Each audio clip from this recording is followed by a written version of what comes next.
Welcome to Rates and Barrels. It's Wednesday, February 11th. Derek Van Riper, Eno Saris, Jed Lowry here with you. It is Hamate bone season around baseball. We have lots of spring injury news to dive into. The injury bug is biting and biting hard. We'll dig into that here in just a few minutes. Jed, how is everything going for you on this Wednesday? How are your Hamates feeling? Thankfully, my Hamates are good. I just got back from Bandon Dunes, and we had some 30, 40 mile an hour gusts. So the hands were a little cold. I had to take the quarterback sleeve out there to stay warm. But the Hamate stayed strong, and it's a beautiful day today. And I was telling you guys earlier, I've got a quick turnaround today. I'm driving down to Salem, my hometown, and I'm actually gonna. Me and my buddies from Baseballism are going to donate an indoor hitting facility to my Little League that I grew up in. So Parish Little League, shout out to Parish, shout out to Baseballism for making this happen. That's awesome. Where you live, super important to have indoor hitting. although I'm looking outside right now and it's like 55 degrees and like bluebird sky. It's been a weird winter. Down here in Palo Alto, we've been talking about, can we get what indoor hitting facility to donate? And I'm like, dudes, it's okay. It's fine. It's Palo Alto. We'll be all right. You don't need an Salem, indoor I'm sure hitting there's a lot facility of in rain. Palo Alto. Yeah. What's going on with you? You donating anything today? Nah. How are your Hamates? My Hamates are okay. Actually, that might be what's hurting me a little bit. I think I'm having a little bit of a Hamate issue. I think it's phone hand. I'm getting phone hand. Too much. You ever gotten this? Too much swiping or what? Yeah, just like you hold the phones are larger now, right? So you're holding it and trying to get that thumb over, and there's like this weird way you hold it. I think I'm getting sore from that. I mean, this is some low level stuff here. Some real athletes problems. Exactly. People don't realize how hard that is. Unbelievable. Yeah, I guess, it's spring training for all of us. We're ramping up some baseball drafts, asking more questions. And that's why part of the reason why there's so much news this week is because these are the first days of camp for each team. And there's a kind of a staggered schedule where a handful of teams are opening each day, I think through Friday. So we're not done with the injury updates. Those are going to keep flowing at a very astonishing rate. It's not because all the injuries happened the first day back. It's because there was really no one to tell about them at camp when they happened over the last week or so, and players were showing up early and having some issues pop up. But as I mentioned up top, right, it's broken Hamate season. 3 players that we know about already impacted, and they're significant players too. Corbin Carroll, Jackson Holliday, Francisco Lindor, we learned about at the very end of our show on Tuesday. Let's start with Corbin Carroll. It's been confirmed he's going to have the surgery to remove the hamate from his right hand on Wednesday. That surgery may have even happened by the time you get to hear this pod. And that injury just occurred during live batting practice on Tuesday. The hamate bone gets broken a lot for hitters, right? And it's the result of oftentimes how the bat is actually held. Yeah, I've got this picture here of Corbin Carroll, and I don't know if you can see it. The end of his hand is over the knob of the bat, and he's got like a jerry-rigged pad there. Like you can actually see it's not part of his. He's got like tape and like a padding that he's applied to his hand there, to his glove, so that he can do that. Now, I get the physics reason for that. The longer your bat, it's like a lever. So like the longer, like the further off the end you can hold it, the more you can hit for power. But literally, when I looked at this a while ago, almost everybody that I talked to that had a hamate removed held the bat this way. And I think the knob, that's where the hamate is, by the way. It's like in that part of the finger and that part of the hand. And the knob is like right there, and it's applying pressure to it. And, the swing is pretty violent. So, you anytime you see a guy hurt their hamate, you can see it sometimes like live. It's happened, and they take a swing and then they're just like, look at their hand, and it's like that. It's either the finish or it's something about the knob being there. I talked to Pablo Sandoval. He had both hamates. He's a switch hitter. He had both hamates removed. And he was a knob grabber. I did a whole thing on it where I looked at guys. So that was part of the advent of the axe bat. was that they don't have that knob part there, so you can hold it further away, and you don't put pressure on your hamate. So how did you deal with that aspect of hitting, Jed? Like, did you hold the knob in your hand, and you were lucky to never hurt the hamate, or did you have an axe, or what did you do? What did you do there? The former, I did. The cowtail, right? Like I had the bat right here, and there were a couple times, where I thought I had done, broken the hamate, but you pretty much know right away. And when I say that, like know right away within 24 hours, right? Or even within like an hour, if it's swollen and you can't grip, like it. Like I had a couple of instances where it was really sore, it hurt, but I could still grip. And so I I was wonder if I you was had what lucky. Lindor has. If you had like a small stress fracture or Yeah, something, and potentially. it was okay. Yeah, exactly. I mean, So I think that's why also when it comes to surgery and stuff, I'm not a doctor, but I play one on TV. Francisco Lindor, if it's a stress reaction, that means that there's some weakness in the bone. There's like a fissure. There's like some sort of thing they can see, but it also means that it hasn't separated.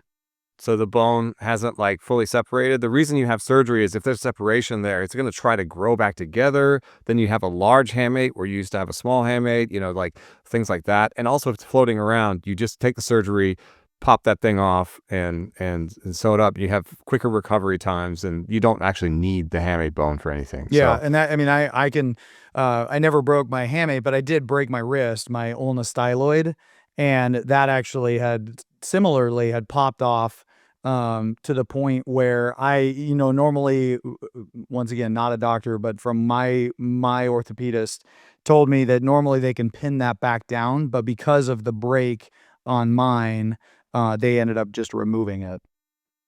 A lot of times, once the hamate is removed, that area of the hand is just not a problem anymore, but the initial recovery doesn't always return power right away. Like you might be able to play, but you're still not quite the same initially. Like long term, I think the power can come back the overwhelming majority of the time. So that's sort of the slippery slope. You get a lot of 6-week timetables with this, which from the middle of February gives you a shot at opening day, depending on how things are healing and how aggressive your team wants to be.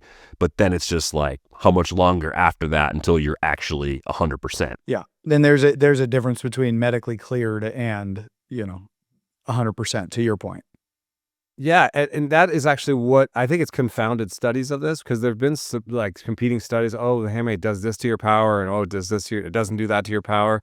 And I think that the reason the confounding part is that what Jed's is talking about, that like you're cleared to play, but how do you feel? Because what I understand is once the hamate's gone, like you could theoretically play like the next week, because there's all you have to do is heal the where they like where it went in, and they usually do really small incisions for a really small bone, but it's pain. So there's pain tolerance. There's going to be pain there. It's healing. So, depending on each individual's level of pain tolerance, that might matter in this case. Now, Yeah, I mean, all three of these guys, I would say, sorry, to interrupt, but like furthermore, like, pain tolerance is one thing, right? And it's well documented that everybody has a different threshold of pain tolerance, but there's also an element of just like rehab, getting like physics, like when you have trauma like that. oh, right. There's like, and we can actually track that now too, right? Like with bat speed, where you were talking about how it feels, like we'll be able to tell very quickly, like if Corbin Carroll or Jackson Holliday or, Francisco Lindor is like actually taking consistently hard swings the way that they're capable of, right? Because these are all, these are all players that we have enough data on at this point to know like where their average bat speed is. And they're missing also spring training. So there's the getting online, getting your timing. So like, it would be surprising to me if any of these guys had like career years, really great years. I wonder if I'm the most worried about Holliday, just because he's a young player who's still making adjustments. I feel like Lindor and Carroll, to some extent, they'll figure it out. They're veterans. They know their process. They won't come back too early. Like Holliday might try to come back super early, and he needs this time to even get better at hitting the major leaguers, So, I don't know. I wouldn't peg any of these guys. I would drop all these guys in drafts a little bit, and maybe a little preference for the veterans. Yeah, and I agree with that, especially Jackson Holliday, a guy who's, still so young in his career, establishing himself, establishing his value, quite frankly, too. And if you're playing, the assumption is that you're 100%, right? Because we're not going to go back a year or two from now and say, oh, Jackson Holliday was still recovering from hamate surgery for the first Right. 2 months of 2026. People won't really remember that. Yeah. No, they 100% will not remember that, and it'll be, and because those at bats, right? Those at bats will get lost in the shuffle. Yeah, I think the replacement for each of these guys also has kind of a significant impact on how their teams might go about it too. Whereas I look at Jackson Holliday's situation as one where the Orioles have too many infielders in the eyes of most of us on the analyst side. They can afford to be a little more patient with Holliday anyway. The replacement from Lindor to whoever the Mets want to run out there at shortstop, if he ends up having surgery and missing a lot of time, that's not been determined just yet, is a pretty massive drop-off. They could slide Bo Bichette over to short if they want to until Lindor comes back and then play someone else at third, or they could play someone like Ronnie That'll be Mauricio. some pretty bad defense. They were supposed to be trying to improve their defense this offseason. If they got Bichette and Vientos on the left, yikes. Yeah, there's a much, I think, greater pressure on the Mets to have Lindor, even if he's only 80% out there, than there is on the Orioles to push Holliday at less than 100%. I think something kind of similar is happening in Arizona with Corbin Carroll. The way that depth chart is built too, he's a huge part of that lineup. And if he feels good enough to go, they might be more inclined to push him out there because they don't have a next guy up that you feel great about. He also as puts an a lot of everyday pressure on replacement. himself as a leader in that team. So I could see him trying to get back quickly. Yeah. So timetable on Carroll, TBD, maybe back for opening day, not going to play in the World Baseball Classic. The Orioles have already announced, I think Andy Koska, the Baltimore Banner, had a report on this, that Holliday is not going to play on opening day. He's going to open the year on the IL, and then Lindor still in limbo, at least at the time of this recording on Wednesday morning. So a rough start to the baseball news calendar with those three players all dealing with similar injuries. We did learn that Spencer Schwellenbach is going to open the year on the 60-day IL with elbow inflammation. The team is hopeful it's just bone spurs and that he won't need surgery. This according to Mark Bowman of MLB.com. I am not going to be optimistic about Schwellenbach. This one hurts, man. I was excited about him as a possible breakthrough ace this year. I thought maybe after the time he missed the end of last season, he was going to come in with a clean bill of health. We got the exact opposite. And now we're looking at an Atlanta depth chart that has some questions, some opportunities in the back, right? It's Chris Sale up top, Spencer Strider trying to come off of a year in which he was returning from elbow surgery, didn't look like himself. He's the important number two. Ronaldo Lopez coming off of a shoulder surgery of his own, maybe lines up as the 3. Grant Holmes had a partially torn UCL. He's the 4 right now. And now Hurston Waldrop, who we talked about during our starting pitching previews, has a pretty clear path to a rotation spot. Maybe he's not even the number 5 starter. Maybe he's the 3, depending on the health of the others. And you get to the depth guys. Who do you like out of this cast of depth options the Braves currently have in camp? That includes Bryce Elder, Martin Perez, Joey Wentz, maybe Didier Fuentes, who had shoulder inflammation last year that knocked him out in August and has had very little about him and his status in the time since. Well, Martin Perez fills the veteran role where I think if his shoulder is right, he could actually push Waldrop out just to, because he's probably on a contract where you lose him if you don't have him on the major league contract to begin the year. So a lot of times teams will just bring the veteran with no options in and option the young guy.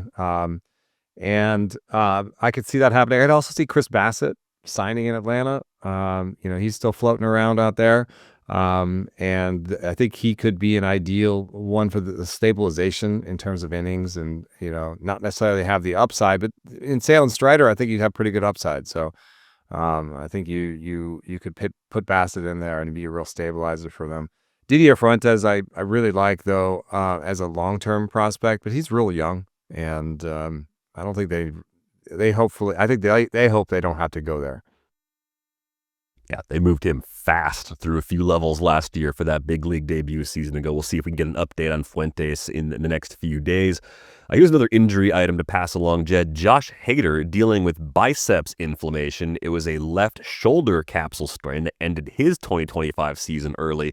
He's supposed to throw soon. This all according to Chandler Rome of The Athletic, but definitely a heightened level of concern when you go through an entire offseason, you show up to spring training, and you're still not back to 100%.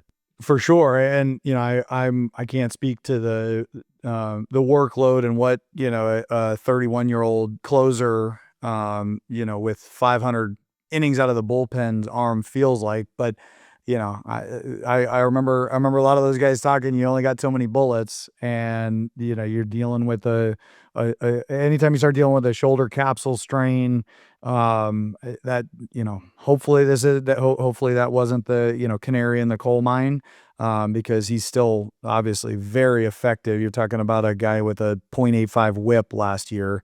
So, knock on wood, this is a guy that is still a dominant force in this game, and hopefully he can get through this and come back and pitch to the way he's capable of. But it's concerning for sure. The nice thing about relievers is, what do you need? 2 or 3 outings. He could sit for a couple weeks, and stretching out doesn't require the same as a starter. So, he could sit out 3 weeks. He can miss the next 3 weeks and be fine for opening day, I think. So, that one I think I'm worried about it, but, given that he was injured last year, I wasn't expecting to get through this completely unscathed. This next one hurts. Shoulder surgery for Anthony Santander. It's a labrum surgery. He's out 5 to 6 months. So this is a real big deal. He was hurt all last year. I wanted to ask you, Jed, it just really seems like this is borne out in the numbers. The first day of camp is like a big day for injuries. And, what's happening here? Are players not communicating with their teams about how they feel until they arrive at camp? Is there an opening? Is there like a first day of camp discussion where you're like, oh yeah, this hurts, and they're like, oh crap, we're sending you for an MRI, and or is it that some of these guys must have been sent home with rehab? Like Reese Olson got hurt, and he's out for the season with shoulder surgery, and somebody was joking oh, Shaq used to say, I'm not going to have surgery and do rehab in my off season, in my own time. I'm going to do it on your time.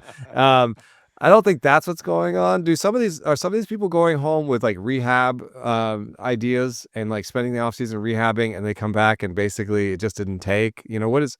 What's that first day like? What's happening here? It would be impossible and foolish for me to, make a blanket statement on that. But I can say that those first few days of camp, no matter how much you train in the off season, when you get around the guys, when you get, the heightened level of energy and adrenaline and competition, things start feeling different. Let's just put it that way. So, you go from a very controlled environment to all of a sudden, you got fans watching your every move. You got, the medical staff, you got coaches watching your every move. And you need to make the team. Yeah. Maybe, It just, the dynamic changes overnight. And so, you have to be, there's, like I said, there's really no way to prepare for that moment. And so, you really just have to manage the off season of not overtraining either, right? Because overtraining leads to quick injuries as well. And so it's almost this ramp up to spring training, right? Make sure your off season is planned out in a way that kind of gets you to the best possible place you can be physically to go into that first day of camp when everything ramps up. Yeah, you don't want to be fatigued from your whole off season of, oh, I'm gonna do live BP with 100-mile-an-hour, guy, or 100-mile-an-hour machine all off season. I'm gonna be so ready, and then you get to camp and you're tired. Yeah, tired or, if you just want to talk about like training, right? Like from a, gym perspective, you come in, you work really hard and guys have gotten hurt in the gym before, right? Whether that's doing sprints or squats or, whatever the routine is, guys have gotten hurt that way too. So, I think we're bordering on, guys getting pushed so hard physically that their bodies just can't last. Yeah, that might be the downside of the advancements in training in some ways, right? You're pushing things harder than they've ever been pushed before, and you're breaking things at an alarming rate. We've seen that on the pitching side. I feel like we're getting it a little bit more on the position player side now as well. But a 5 to 6 month absence expected for Santander. Possible he's back after the All-Star break. It's just been a rough start to his time in Toronto with all the injuries he's dealt with up to this point. Looks like they're going to go with some kind of Nathan Lucas, Davis Schneider platoon in left. This probably means more time for Addison Barger in right, and it keeps George Springer in an everyday DH role, which for the sake of his health might actually be good in the long run. So if you're looking for a silver lining, that's probably it for the Jays.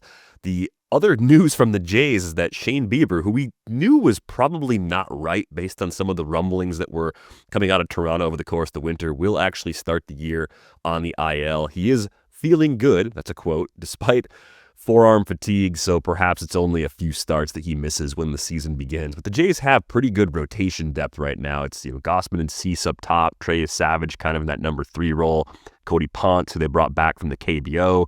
Eric Lauer could be the 5 if they don't intend on bringing Jose Barrios back into the fold, even though Barrios still has years left on that contract. So they might add another pitcher anyway, but they're not in terrible shape if they don't, as long as this ends up being a relatively short absence for Shane Bieber. Okay, let's get to some good news. There was a trade that went down on Monday. Brewers and Red Sox, as many people were joking, did not get the memo that the day after the Super Bowl should be a relaxing day off from work. They made a trade. The Brewers get Kyle Harrison, Shane Drohan, and David Hamilton. The Red Sox got Caleb Durbin, Andrew Monasterio, Anthony Siegler, and a Comp B pick. So a weird trade on its face because, as you quickly said, hey, wait, do the Brewers even have a third baseman right now? Yeah, I don't understand this one at all. I'm fully prepared to be wrong, and the Brewers are great at what they do. But what I see this as, Drohan comes over and he's got like pretty eye-popping strikeout numbers in the minors. But I also looked, he's getting like 3.5, 4-ish innings per start. And I think that can make your stuff numbers look better. That can make your strikeout rate numbers look better. You're not fully stretched out to 5-6 innings and really having to see guys a third time. So you don't even know if he has a large enough arsenal to turn that lineup over a bunch of times. So you don't know he's a starter. Like the header on Fangraphs says, looks like a decent swingman. I've long not had much hope for Kyle Harrison, although I will point out that there have been some subtle changes. If you look at this pitch chart for him, you can see that the changeup is a little different now. The cutter was new in Boston. There is a little bit more spread to his pitches, and a little bit more sweep to his curveball. So there's a chance here that there's some pitch design things that they see. I'm surprised that they felt they needed to add to the pitching depth with another unproven guy like Cal Harrison when they have Robert Gasser, Brandon Sproat, Crow. They have guys there. And then they traded away their entire third base depth chart. The entire depth chart. It was Durbin and Monasterio. It was like that was their depth chart over there. I don't know what they're doing. I don't know. And I guess, I think to Durbin is a above average regular, or maybe just an average regular, but they needed that. Right now, the depth chart says Joey Ortiz and Jet Williams. It's going to be the all short dudes team, and it's going to be great at defense. I just don't know. Every year, I'm like, is this team going to have enough offense? And they traded away offense. I don't get it. Okay, I got a quick question for Jed. Jed, do you remember who was atop the depth chart for the Brewers when they opened the season last year? Their season opening series, that one against the Yankees where they got just hammered. And we're using a platoon, so there's 2 guys. If you give me either one of the guys that started a game in that first series at third base, you win a prize. I'm not even going to waste the listeners' time. Okay. I'm sorry. I know you got your Brewers over your shoulder there, your Brewers logo over your shoulder. I have no idea. I honestly, I don't know DVR. They opened last season with Oliver Dunn and Vinny Capra as a platoon at third base. Capra homered in the season opener against the Yankees. Funnily enough, didn't even finish the season in the org. I think he ended up with the White Sox by the end of the year. I think it's funny that Eno has become me when it comes to the Brewers in particular, and I have more of an Eno vibe towards them, even though I don't fully understand it either. It's just a level of trust where I'm like, they seem to know what they're doing, and until they screw something up badly, I have to just try and figure it out. And I think they're familiar with David Hamilton because he was someone they drafted several years ago. And as a lefty, maybe he could platoon with Jet Williams, who's going to try to take grounders at third during spring training. I think this is really about their longer-term window of needing to just continue to layer on pitching and then trusting some of the prospects they have in the org to come up and take over this spot maybe by the end of the season. So they're comfortable mixing and matching on the left side, going glove first for now, and then the answer might be Brock Wilken or Andrew Fisher, or if we get to the really late part of the season and he crushes the upper levels of the minors, Jesus Mate, right? And then if they find someone else that works or find something else that works in between, be that sliding Joey Ortiz back over and playing Terang at short and then solving second base, like they're versatile enough where even if we don't see the solution, they probably have a couple of things that they think will be okay. There's a lot of sliding doors right there, DVR. A lot of sliding doors. A lot of depth chart written in dry erase marker. But I think the bigger question, Jed, is what do we think of Caleb Durbin long term? Yeah. Did they give up a long term starter, or did they give up a guy that they maybe kind of got a career year from in 2025? Yeah, I think Caleb Durbin's a good player. I was looking at some of this, and we kind of have on the rundown that the pull air at Fenway for a righty. That's a pretty good indicator that he is should have more success at Fenway. I went back and I looked at I love the profile on Baseball Savant. He's a guy that makes really good decisions at the plate. The walk rate was a little low in his first 500 plate appearances, 21st percentile, 5.9%, but he actually had more walks, 137 walks to 116 Ks in minor league baseball in his minor league baseball career. So, I think the track record is there, and he's still, he's making good decisions. His whiff rate is in the 96th percentile. His K rate's in the 98th percentile. Squared up rate, 95th percentile. And chase, 72nd. So he's chasing a little bit more than he probably has in his career, and that might be just a indication that this is his first year in the big leagues with consistent at bats. But I went back and I looked too at some video, and his swing. He's got a 28-degree tilt, which flatter than average of 32. He's a 4-degree pull guy versus 2-degree average. So he's more pull happy. The only thing that I would say is, his intercept point, if you look at his stance, he's 27.8 inches in front of the center of the mass, which is pretty deep comparatively, bottom third, I want to say, in the league. And his balls in the air is 56.2 versus a league average of 55.8. So not, above average air. So to me, with a flat swing and, the amount of balls he's hitting in the air and how deep he's hitting it, I think he would be better served catching it a little further out front, especially playing at Fenway. Like some of those balls in the air that with that deep of an intercept point make me think they're more of that like flare pop up and not driven. So I think there's something there. And then the defensive side, he seems to be a competent defender, but nothing flashy. I mean, very average range, below average arm strength, which I don't think you have to have, elite arm strength to play third base, but you have to have really good feet and you have to have really good hands. The sprint speed is there. He's in the 70th percentile. He's not a burner, but he's not slow, and he stole 18 bases last year. 11 homers and 500 plate appearances. There's a lot to like there.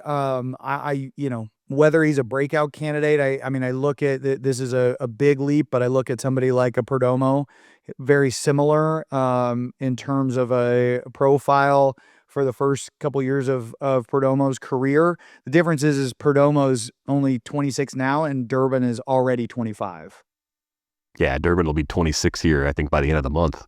You bring up some points that I think are really interesting. I mean, we can throw the spray chart up here for Durbin right now. You can see this is his last year hits put on top of Fenway. You can see a bunch of gray that would be doubles, probably off the monster. That's kind of a fun thing for him as a right-hander going into Fenway. But you also mentioned the arm strength. That's something that sticks out for me because Bryce Turang has 23rd percentile arm strength. And Durbin also doesn't have great arm strength. So I wonder if the Brewers thought, we have too many second basemen and we don't have a real third baseman. And I wonder if the Red Sox says, we don't even care if he's a third baseman because we don't have a second baseman or a third baseman. And so, we can play him at second and Marcelo Meyer can play third. Meyer has the arm strength. He's a former shortstop. He might be the future shortstop for them. So, Meyer at third, Durbin at second works for the Red Sox.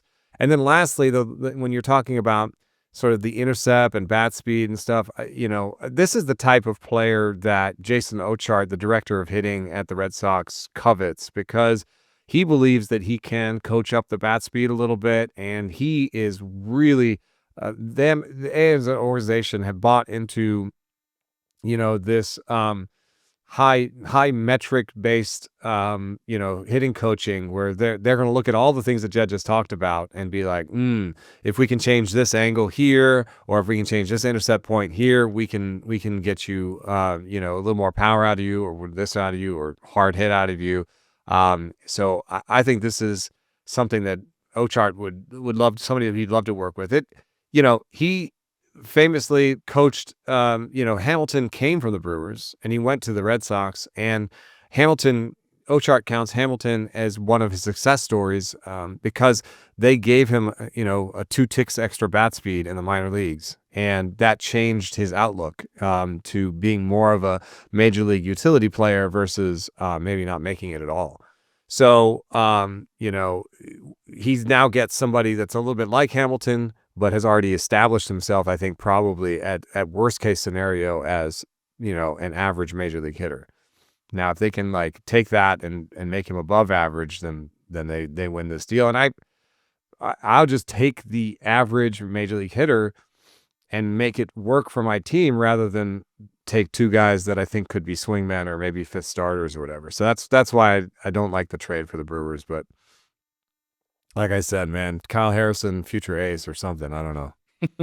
Yeah, you never know. Prepared to be wrong. I guess the way I look at it, though, too, is I think, Harrison was starting to make some changes last year and was pretty well buried because of the depth the Red Sox have. And I would say, Drohan being at AAA last year is a function of also just having so much depth. We probably would have saw a little more of him in a different organization.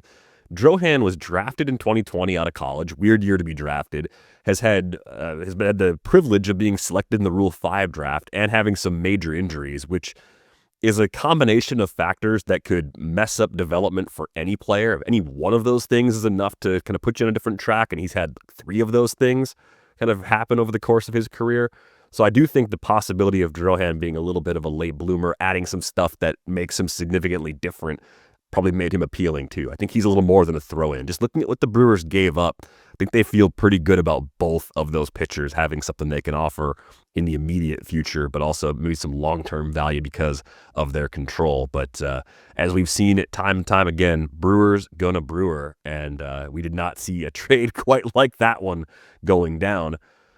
Let's talk about coaching for a bit, though. I think as spring training begins, one of the big questions around the league is, how does Tony Vitello make the move from Tennessee to San Francisco, going from the college game to becoming a major league manager and not having those intermediary steps of working on a big league staff in between? And we're going to talk about the interaction of coaching staffs as a whole and the changing impacts of what first base coaches do now versus what they did even 10 years ago, and try to find some things that might be interesting as we're getting ready for fantasy drafts and thinking about how teams might just be different over the course of the season.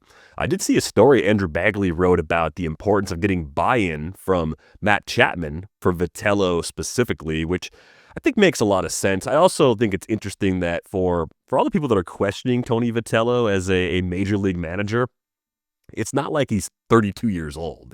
He's 47, right? They didn't put a kid in charge. They put a relative kid in charge because of the lack of major league experience. So, Jed, how important is it to get buy-in from leadership in the clubhouse for any new manager, let alone someone making the leap from the college game like Vitello? I think that, that's the number one priority. All of the baseball philosophy, all of the thinking, that could be beneficial to win games, it all falls flat unless you get buy-in from the players.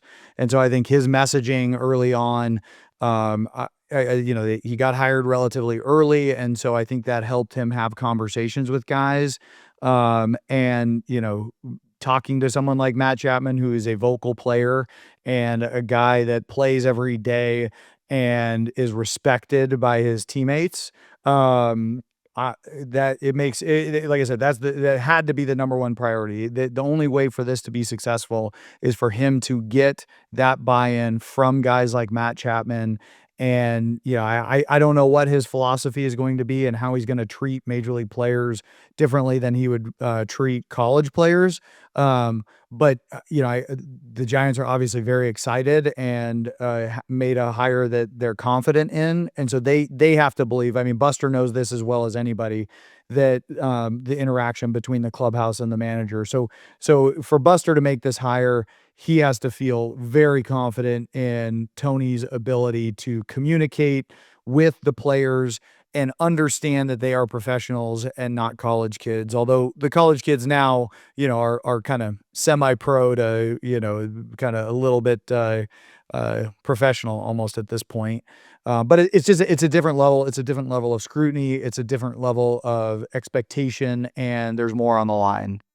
Yeah, there's really early after he got hired, there was a news story that he planned to go to the Dominican Republic and that he was working on his Spanish, and that speaks to other stars of his in the clubhouse that he wants to be able to communicate with.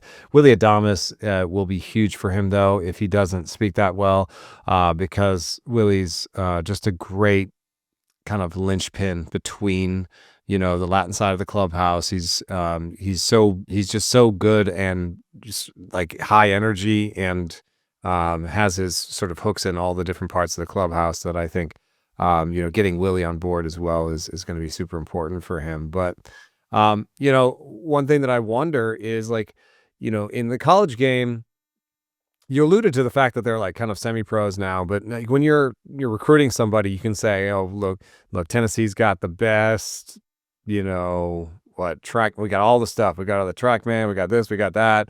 We got the best pitching coaches, and look at our success in the past, and we got the best facilities, and look at how many people come to our games. And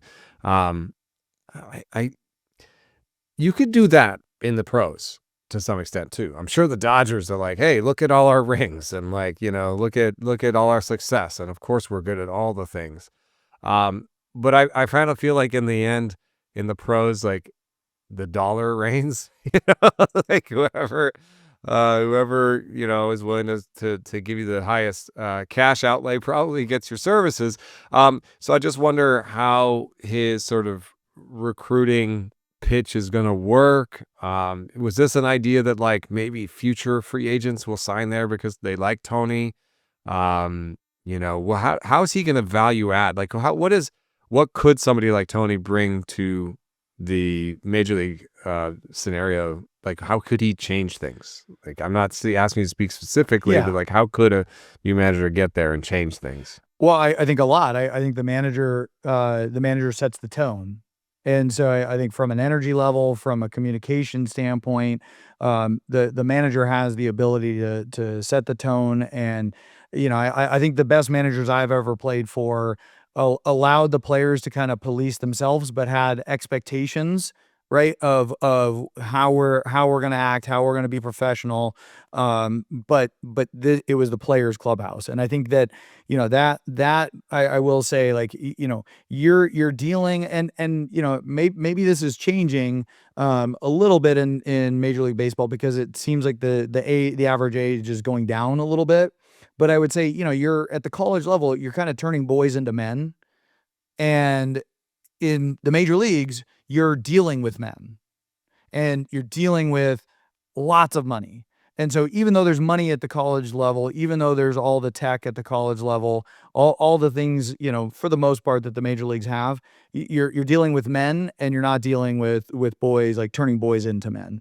So, but I say that because I think that Tony has the ability to come in, set the tone. This is how I want the game played, right? Like, this is what I expect from you guys, setting very clear expectations and sticking to those expectations and those standards that he has. So, I mean, he's going to have to be very honest. He's going to have to be, and whatever that is, right? Like, I think that's the, players respond well to honesty and openness. And so I think if he comes in and stylistically he's different than a different manager that any of these guys have ever played before, that's neither here nor there. I just think when you have clear expectations as a player and clear standards, that's where, that's the kind of the baseline. If you're getting mixed messaging from the manager, from your coaching, from your pitching coach or your hitting coach, from, management, then I think that is where you start to lose the clubhouse. So I think if between Buster, between the coaching staff, between Tony, if they set clear expectations, if they're going to run more, if they're going to bunt more, if they're going to play a, more small ball game, then make those expectations clear, whatever they are, then, that's the recipe for success. Yeah. And I hope I'm not projecting too much, what I want. But I have been around San Francisco for a while this is where I am. This is where that's the team I've been the closest to other than the A's. And, I've seen a couple different regimes come through, and the Farhan regime with Gabe Kapler was very innovative with what they did in terms of game prep, and they did some really interesting things that other teams have even picked up on since. They had the biggest coaching staff. Now teams are getting bigger and bigger coaching staffs. They had they did live ABs before games, as opposed to more like live short box, like harder BP instead of sort of eye-washy BP.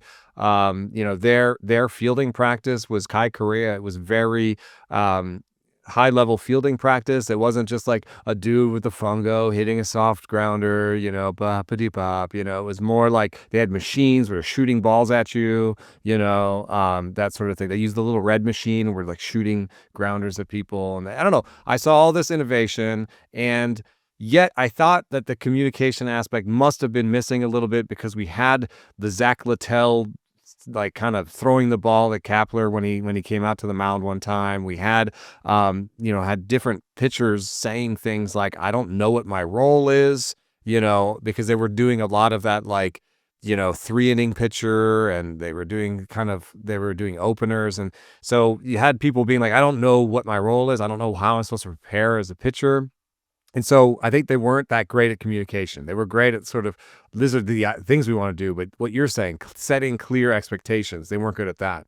Then you get Melvin come in, and Melvin is just so relaxing. Like, it's so nice to be around Melvin because it feels like you're around Bruce Bochy. You're around just like, oh, this dude is chill, man. Like, he's going to tell me how it is and everything's cool. And like, we know what we're doing here. But all the innovation went away, and it went back to just like poop, here's infield practice and here's VP and this is super boring. And what I'm hoping for is the best for me is a little bit of both. Bring some energy, but bring some good communication skills. I think if you are a college coach and you have to recruit people, then you have to have really good communication skills. And and I'll push back a little bit on you on the like innovation part of some of those drills. Like I think there's 1,000 ways to skin a cat, right? And I think it really depends on what the player wants. And if you came in and I think to your point of lack of communication, is like if you come in and you say you are going to take live at bats before the game, I would have handed him my bat and walked away. Like don't tell me how to prepare, right? Like I know how I prepare. I know how I get ready for the game, right? Like as a manager, I don't need you to tell me for me to prepare for the game, right? I need you to tell me where I'm hitting and what my expectations are in the game, because that's what matters, right? And you know what? If my prep doesn't work for me and I need to change something, that's going to show up in my statistics and my playing time. And so if you come in and you tell everybody that you know best and that this is the only way to do it, you're going to get a lot of pushback because there's just too many ways to be successful at this game in preparation. And I think, that is the single biggest component of to me, coaching and player development is it's not about producing the same player over and over again. It's about finding out what a player, like what it takes for an individual player to be prepared to produce every single day.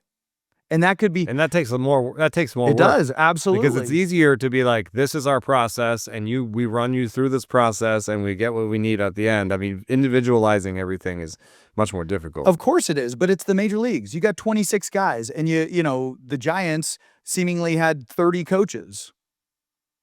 Yeah. So So I mean, I see the downside of both. I think, in an ideal world, I don't know if Vittel is going to be this, but in the ideal world, we would have all those resources. We'd have all those coaches, but they wouldn't be in your face. They'd be like, that is a person. He's more nerdy. He's our hitting coach is more nerdy. He's our more feel hitting coach. He's this person, you find somebody you connect with and you go. That's why I like the bigger coaching staffs, not because I'm trying to like make everyone do the same thing. And then on top of that, these are our resources. We have innovative resources we have strategies for getting ready for games. You don't have to do exactly everything, but they're here for you and they're available. That's what I would like to do is make everything available and be upfront. These are the things that we think work, but like, we also know that you guys have been playing the game for 5, 6, 10 years, whatever. So like, you have your own ways. So I think there's still a way to do it with feel. I think that yes, I think you're right. I think the first group lacked some feel. Melvin had great feel, but maybe just not that innovative in terms of even the way he like manage games, so there just wasn't that much to it. But I do think, I think the effect of a manager is just a really interesting thing to think about. Right now we're seeing, this is the first time I can think of it, is a first base coach got recruited away. Like a first base coach was highly coveted. Antoine Richardson, rightfully so, I think. He helped Juan Soto to 30, odd stolen bases last year. And, the Mets didn't bring him back. And I think I'm reading between the lines here, the Braves really wanted him. And the Braves went and got him. I bet you he got a pay bump. And, it's not too often that people are fighting over first base coaches. And so I reached out to a coach friend of mine who's coaches in the big leagues. And I asked him, hey, when Antoine Richardson goes to, the Mets, it goes from the Mets to the Braves, what happens with the running game in the Braves? Like the Braves last year were 26th in stolen bases, and the Mets were 5th. And we have this chart here just showing some notable movement at first base. You can see from the Mets to that's the biggest move of the offseason. And he said, the modern managers seem to favor first base coaches controlling the running game from the box. The changes in disengagement rules have led teams to run more based on tips and tells, which is first base coach homework, versus count, outs, inning, and score, which is basically the manager's discretion. Sandy Alomar, Dave McKay were essentially the OGs in regard to being first base coaches controlling traffic. And now I'd say 20 to 25 teams run it or attempt to run it that way. So, yes, I think Antoine will lead to an uptick in Braves stealing behavior. But, they've lost some of the element of surprise, it says at the end. So, everyone's targeting steals as like a place where we can be more aggressive. The Marlins last year, Kapler, our old friend we just talked about, led the league in stolen bases in the minor leagues, and they made it a priority at every level. You have like the Giants, for example, are taking an internal guy who was the Shane Robinson, who was the internal like base running coach for the minor leagues, and taking him to the major leagues. I would anticipate they were 29th last year. I would anticipate they run more this year. But you see a lot of these changes are new first base coaches who never done it before or who did it in the minor leagues. And I wonder if that's because the organization's saying, they are saying the right things. They're going to be on top of this. We're making this a priority. So, but even the Rays, who were first, changed their first base coach in stolen bases. But you see a lot of the guys in the bottom, the Braves, the Giants, the Angels, and the Athletics. They were all in the bottom 5 in terms of stolen bases last year, and they all changed first base coaches. So. I'm just fascinated with the idea of yes, I do believe that talent is what wins out in the end, but I'm always interested in what the impact of coaches is. And, in this case, it seems to be that first base coaches is where we should be looking when we are trying to figure out stolen base strategy and acumen for teams, because, stolen bases are often a choice. As much as they are, you have to be fast. You have to make that choice to take off. And we see guys who are fast who don't take off, and we see guys like Soto and Naylor last year that steal a lot of bases despite not being that fast. And I don't know where I'm going with that, but I just I think if there was a coach that you thought had the biggest impact on your career in the major leagues, can you think of that person right now? Well, yeah, Chili Davis. From Nice. From a hitting perspective, My Jamaican friend. Exactly. I had Chili in Boston, Oakland, and New York. So I have a lot of time. I have a lot of time with Chili. We talked many things. Obviously hitting being the number one, but we connected. We still talk. I just talked to him the other day. And I think the hitting coaches in particular is a position that you're interacting with them so frequently as a position player every single day, every single at bat, and so it really is something that the coaching staff has you get what you pay for. First of all, you get what you pay for, right? And so I think that at the end of the day, you get a staff that can get the most out of the players, right? You're not, you made this point, the talent is always going to be there. Like Juan Soto, he got 30 stolen bases because he had the ability to get 30 stolen bases.